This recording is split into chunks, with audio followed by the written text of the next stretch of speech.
my fellow beings, my name is Amanda, and today we are going to be talking about pill shaming.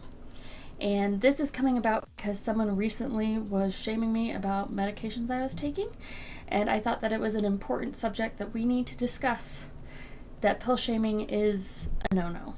So, just thought I'd bring that up. So the first question that is brought up when it comes to pill shaming is who is targeted by pill shaming. And usually it is people that are either in the chronic illness community or in the mental health community, because they are the ones that usually take the most medications. But it can be anyone that takes medications, really.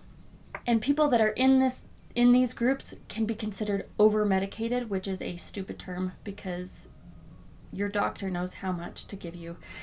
And usually it's between you and your doctor, so you know whether or not you're medicated properly or not. So one of the things that is brought up a lot when it comes to pill shaming is that pills are toxic. Medications are toxic to the body or poisonous. And this is something that a lot of people believe, and I have gotten it many times when people tell me, well, do you really want to be putting those chemicals in your body? Do you really want to be poisoning yourself with whatever you're taking? And a lot of people will go a very long time before taking medication because they believe what other people tell them, that it is a poison for their body. So when you are in a lot of pain and you need to take a painkiller, but you've been taught that pills are poisonous, then you may wait until way after it's too late to actually stop the pain from happening, especially when it comes to like migraines and you're waiting a long time before taking medications for migraines. Eventually it's going to be a little too late. So the thing is that when you need to take your medications, take your medications. Don't worry what other people think. There is also a belief that taking medications is being lazy, that you can change the way that you live and then you won't have to take medications. But usually when it comes to medications, it is taking those medications that make it so that you can actually go and do the things that people expect you to do.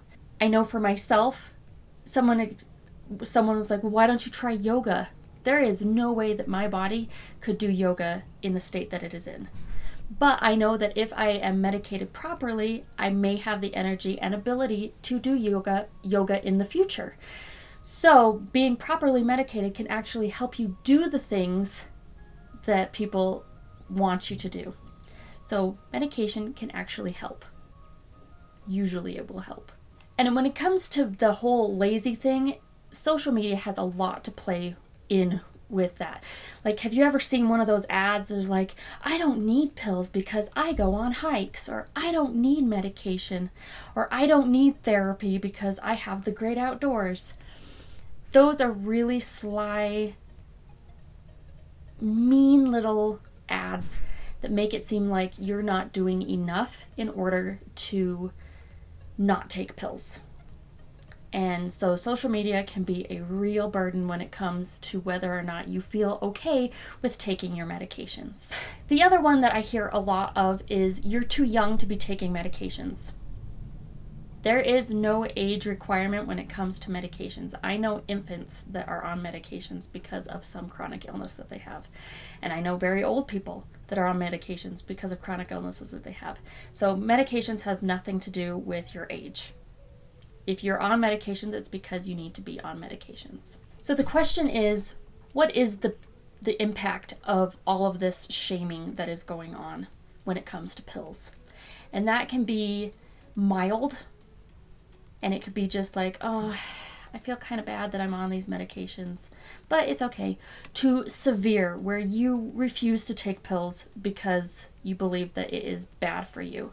And then you end up getting worse in your condition because you are not taking the pills that are needed for that illness. One of the big things that I really see when it comes to pill shaming is that you end up shaming yourself, that you start second guessing your choices on whether or not you should be taking those medications.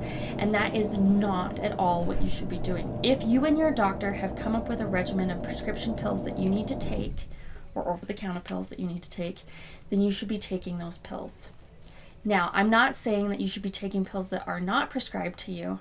And if you feel unsure about anything, make sure that you talk to your doctor, because you definitely don't want to be taking anything that is not right for you, especially if it's making you feel worse. So talk to your doctor if you at all feel that it's not helping at all. But between you and your doctor, you should know what you should be taking for your illness. And you should not have the guilt of taking those medications when they can be changing your life for the better. I know for me recently, I was shamed over taking a medication that has really changed how my energy levels have been recently. And it has been amazing, and I am really grateful for the medication that I am on. But for some reason, it is a prescription that has a bad stigma about it, and I understand the stigma that is around this medication, but it's okay because I know that it is the right medication for me and that it has been helping me a lot. So please know that if you are on any medications, you have the right to take those medications. Don't let anyone shame you, because it's between you and your doctor, mostly yourself, on how you feel about taking those medications. So no shaming. And if you know someone that is taking a lot of medications, realize that they have had a conversation with their doctors and they know what they're taking. So no shaming. This is a no shame zone, okay? So I hope that you enjoyed this video, and I hope that you realize that you are amazing and you can do amazing things. So remember, medications are okay, especially if they are right for you. If you did enjoy this video and you want to continue this journey with me and learn more about chronic illnesses and life with chronic illnesses, then go ahead and click that subscribe button, and go ahead and click that like button if you did enjoy this video. Remember to be kind. Kindness is free, so give it out to everyone, and I'll see you next time. Bye.